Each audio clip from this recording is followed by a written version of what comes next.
Guys, so just imagine you guys went out for a long ride today and it was raining. So you got your boots wet.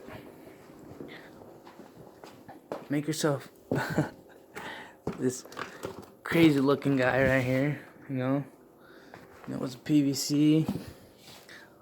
All you need is 2-inch pipe, some couplers, get a Y, I don't know what it's called, another 2-inch pipe, make it into a inch pipe, and so got 2 elbows right here and inch pipes. So all you gotta do is pretty much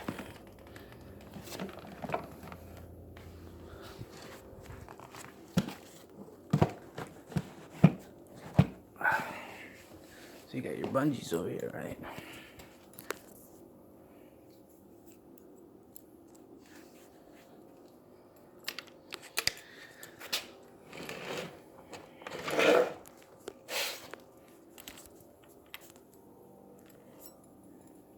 This is a more difficult one with one hand than what you think.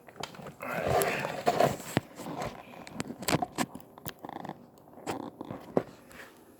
Just like that. You adjust them down to the hole. Get your dryer. Turn it on. And you'll get some hot air for your boots.